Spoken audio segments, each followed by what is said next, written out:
¿Qué pasa, gente? En el video de hoy vamos a hablar sobre todos los componentes del PC y también vamos a explicarlo uno por uno. Si les gusta el video no olviden dejar su like y suscribirse. Recuerden que me pueden dejar en la caja de los comentarios cualquier consulta, también hablarme a mi Instagram personal. No digo nada más, así que vamos con el video.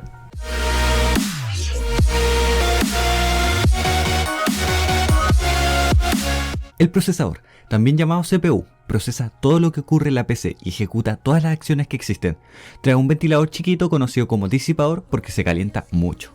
Los núcleos son los que ejecutan las instrucciones de los programas que están encargados en la memoria RAM, o sea, navegar, escribir, ver fotos, etc. Esto no significa que entre más núcleos mejor rendimiento, va de la mano con la frecuencia. Por ejemplo, imaginemos que los núcleos son personas. Estas personas necesitan realizar una tarea. Entre mayor cantidad de personas, o sea, más núcleos, el trabajo se hará de una forma más eficiente. La frecuencia es la velocidad a la que las personas trabajan. Entre mayor sea la frecuencia, con mayor velocidad se hará el trabajo. Bueno, la frecuencia básica que conocemos es la velocidad en la que se abren y se cierran los transistores, o sea, lo que podemos observar en la imagen. En un procesador también existen hilos. Normalmente son 1 o 2 por cada núcleo. Su función en sí es administrar de manera más eficiente las tareas de los núcleos, o sea, ayudarlos. Estos se pueden dividir. Veamos un ejemplo. Un procesador tiene 6 núcleos y 6 hilos, por mientras que otro procesador tiene 6 núcleos y 12 hilos.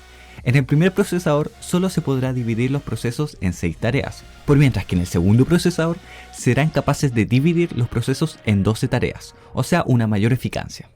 Las compañías más famosas que trabajan con los procesadores son Intel y AMD.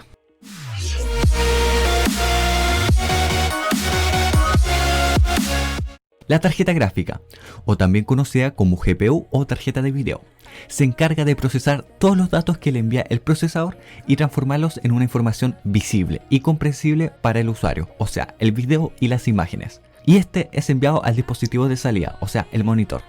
Hay dos tipos de tarjetas gráficas, las integradas, o sea, las que vienen integradas al procesador, un ejemplo son los APU en Ryzen, y las dedicadas, o sea, las individuales. Las tarjetas gráficas cumplen una gran función en el procesado de datos visuales en los videojuegos, por esto que se necesita una buena tarjeta gráfica para jugar con un buen rendimiento. Bueno, como sabemos, la CPU trae pocos núcleos normalmente, pero con una frecuencia alta. Por el contrario, la tarjeta gráfica contiene muchos núcleos pero con frecuencias más bajas. Esto es porque en la GPU la mayoría de los núcleos va dirigidos al procesamiento de vértices y píxeles. Es por esto que no necesita velocidades tan altas, necesita un mejor rendimiento con respecto a las imágenes y el video. También las tarjetas gráficas traen incorporados unos ventiladores para que así no se recaliente mucho, ya que cumple una tarea muy pesada, al igual que el procesador. Las compañías más famosas que trabajan con las tarjetas gráficas, sean integradas o dedicadas, es Nvidia, Intel y AMD.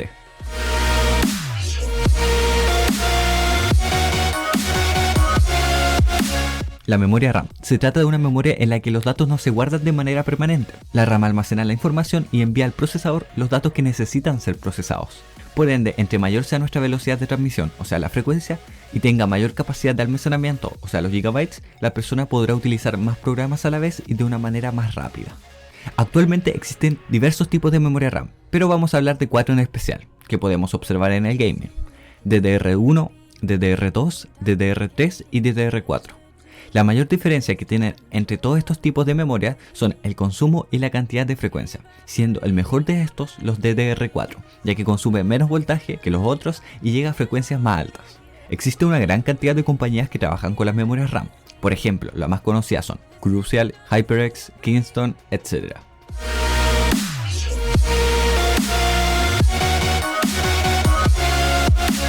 La placa madre, motherboard, tarjeta madre, placa base, etc. Alberga 3 componentes fundamentales, la CPU, la GPU y la memoria RAM. En esta se conectan todos los componentes del PC. También esta reúne todos los circuitos impresos que permiten internamente conectar los diversos elementos que componen la computadora. Esta incluye un firmware, o también conocido como la BIOS, la cual brinda las instrucciones básicas al hardware. Existen diversos formatos o tamaños de modelo. Por ejemplo, tenemos la Mini ATX, que es la más pequeña. Después la Micro ATX, la cual es un poco más grande. El ATX, que ya viene siendo el tamaño normal. Y por último la Extended ATX, que es conocido como el formato más grande, si hablamos de tamaño. Las compañías famosas que trabajan creando placas son Aorus, MSI, Asus, entre otras. Y estas placas madres van destinadas para la compatibilidad con el procesador, o sea el socket, hacia dos compañías, Intel o AMD. Por ejemplo, en Intel tenemos el socket LGA 1151, el cual es compatible solo con placas madres que tengan incorporado este sistema de socket, como la H310M. En AMD tenemos por ejemplo el AM4, el cual igualmente solo es compatible con placas madres que tengan incorporado este sistema de socket, como la A320M. Es por esto que, por ejemplo, un procesador Intel con socket LGA 1151 no sería compatible y por ende no podría funcionar con una placa madre que tenga un socket AM4, como es la A320M.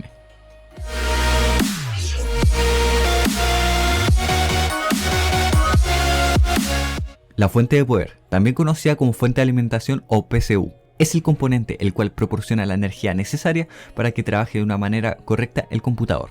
Existen dos tipos de fuente de poder, las genéricas y las certificadas. Las genéricas son las más baratas, pero que sean baratas también tienen sus desventajas, ya que estas podrían darnos una falla en la alimentación de la tarjeta madre y sus componentes, por lo cual podría dañar o fundirse algún elemento interno. Y también existen las con certificación. Aquí están las famosas 80 Plus. Este es un programa de certificación destinado a promover el uso eficiente de la energía en las fuentes de poder. En sí, esto significa que los equipos tienen más de un 80% de eficiencia energética, por ende tendrán menos de un 20% de desperdicio de energía eléctrica, reduciendo así el uso de electricidad. Al igual, preferir una fuente de poder con certificación antes que una genérica ayuda a que el tiempo de vida de tu PC no sea afectado. Hablando en forma más general, también existen tres tipos de fuentes de poder: las modulares, semimodulares y no modulares. Las modulares son las cuales tú puedes colocar y sacar los cables que irán conectados a la placa madre y a sus componentes de la manera en que tú necesites. Las semimodulares, como dice su nombre, son las cuales traen algunos cables que te permiten poder sacarlos y otros los cuales no es posible. Y por último, las no modulares, estas son las fuentes de poder las cuales no te permiten sacar ningún cable. Compañías famosas que trabajan con las fuentes de poder son EPHA, Thermaltake, Cooler Master, etc.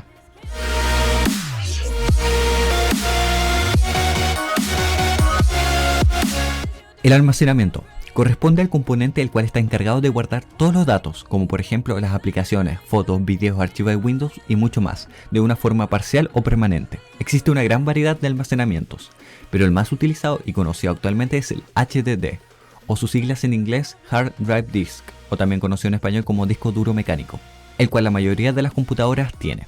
Pero no es el único que existe, ya que también existe el SSD o Solid State Drive en inglés o dispositivo de estado sólido en español, el cual funciona con una mayor rapidez que un HDD, por ejemplo a la hora de abrir programas o el Windows. Y por último el SSD M.2, el cual puede considerarse como el más rápido entre los tres. Estas diferencias de rapidez ya va más con temas específicos como los materiales utilizados para crear el componente y otras características. El HDD tiene algunas características las cuales explicaré, como el RPM, el cual es la velocidad a que los discos internos giran en cada minuto.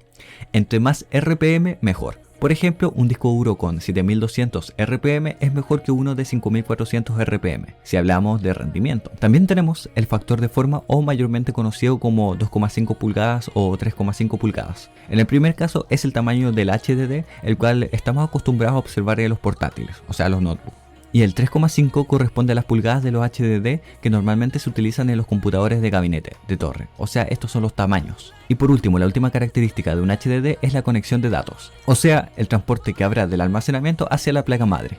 Esta conexión se hace mediante un cable. Los más comunes son los SATA. Existen tres versiones de esto: el SATA 1 con transferencias de 150 MB por segundo, el SATA 2 con transferencias de 300 MB por segundo y el SATA 3. Este último corresponde al más veloz a la hora de hablar de transferencias de datos, ya que es de 600 MB por segundo, o sea, mucho más rápido que los otros dos. Compañías famosas que trabajan con estos almacenamientos son Seagate, Western Digital, Toshiba, Samsung, etc.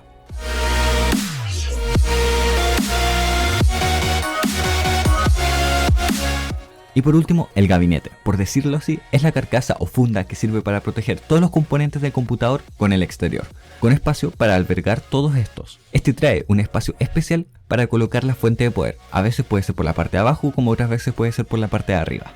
Esto depende del gabinete. Igualmente la mayoría de los casos tienen compartimientos para dejar los almacenamientos como el HDD o SSD, pero no para el M.2, ya que este es albergado por la placa madre. Y además de todos estos componentes, normalmente trae espacios para colocar ventiladores, los cuales hacen que exista un muy buen flujo de aire para que así no se calienten mucho los componentes. Estos espacios, como también los ventiladores, dependen directamente del gabinete. Existen algunos los cuales traen una gran variedad y otros los cuales con suerte traen uno. Normalmente los gabinetes enfocados al gaming tienen un material transparente, ya sea por el frente como por los lados. Puede ser que su finalidad sea para poder ver a través de este o quizás el mejoramiento de la ventilación. Este material normalmente es acrílico o vidrio templado. El vidrio templado, además de ser más bonito estéticamente, es menos resistente y con mayor probabilidad de que se detrice, ya que es una categoría de vidrio, por mientras el acrílico es mucho más resistente. Los gabinetes tienen tres formatos, los cuales son los más conocidos. El micro ATX, el cual es un gabinete con espacio pequeño enfocado 100% a las placas madres micro ATX, ya que al ser de un tamaño pequeño solo soporta este formato la placa madre. Los gabinetes ATX, que podríamos denominarlos como los más comunes. Estos tienen espacios para incluir placas madres micro ATX y ATX. Y por último los eATX o Extended ATX, la cual es un formato mucho más grande, el cual tiene el espacio más que suficiente para albergar las placas madres micro ATX, ATX y Extended ATX. Las marcas más famosas que fabrican gabinetes son Tepcool, Cooler Master, Corsair, Thermaltake. Y este ha sido el video de todos los componentes que tiene un PC. Si les ha gustado no olviden de dejar su like y suscribirse. Recuerden que cualquier consulta me la pueden hacer vía Instagram. También síganme en mi Twitch, ya que ahí a veces hago directos para que se vayan a divertir y espero que tengan un buen día.